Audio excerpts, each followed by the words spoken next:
بسم اللہ الرحمن الرحیم۔ میرے دیکھنے والوں، آج آپ کے سامنے جنگ یمامہ میں قاری القراء حضرت سیدنا سالم رضی اللہ تعالیٰ عنہ نے جو بہادری دکھائی تھی، وفا دکھائی تھی، اس کے بارے میں بہت پیاری گفتگو ہوگی۔ پلیز مہربانی کریں اس مختصر سی گفتگو کو پوری سنیں، انشاءاللہ کہ ختم نبوت پر ایمان آپ لوگوں کا پختہ ہوگا۔ حضرت عمر فاروق رضی اللہ تعالیٰ عنہ کے بھائی حضرت زید رضی اللہ تعالیٰ عنہ کی شہادت کے بعد مہاجرین کا جھنڈا قاری القراء سیدنا سالم رضی اللہ تعالیٰ عنہ نے جب تھام لیا، آپ ایرانی نژاد تھے، البتہ قرآن مجید کے زبردست قاری تھے۔ جھنڈا آپ کے ہاتھ میں آیا تو لوگوں نے کہا ہمیں تمہاری طرف سے اندیشہ ہے کہ کہیں یہ پوزیشن کمزور نہ ہو جائے۔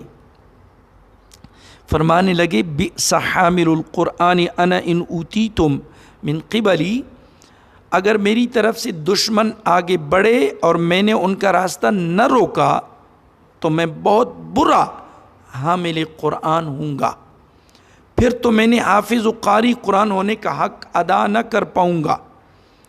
یہ کہہ کر نہایت جوش کے ساتھ حملہ آور ہوئے، کفار پر حملہ کیا، قادیانیوں پر حملہ کیا جنگ یمامہ میں، اور جھنڈا دائیں ہاتھ میں تھام لیا۔ دائیں ہاتھ میں جب جھنڈا تھاما تو جنگ کرتے کرتے وہ دائیں ہاتھ کٹ گیا۔ اللہ اکبر۔ بائیں ہاتھ میں پکڑا تو جنگ کرتے کرتے وہ بھی کٹ گیا، تو انہیں کٹے ہوئے بازوں کا حلقہ بنا کر جھنڈے کو ایسے سینے سے لگا لیا۔ اللہ! اس دوران قرآن مجید کی شہادت سے متعلق آیات پڑھتے رہے، حتیٰ کہ قاری القراء سیدنا سالم رضی اللہ تعالیٰ عنہ کو درجہ شہادت نصیب ہو گیا۔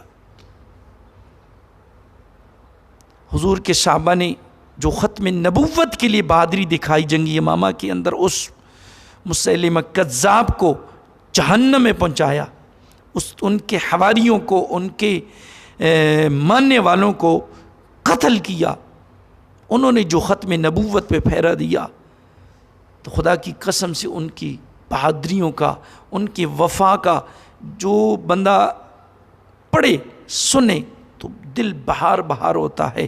اللہ رب العالمین ہمیں ختم نبوت پر پھیرا دینے کی توفیق عطا فرمائے۔ وآخر دعوانا ان الحمدللہ رب العالمین۔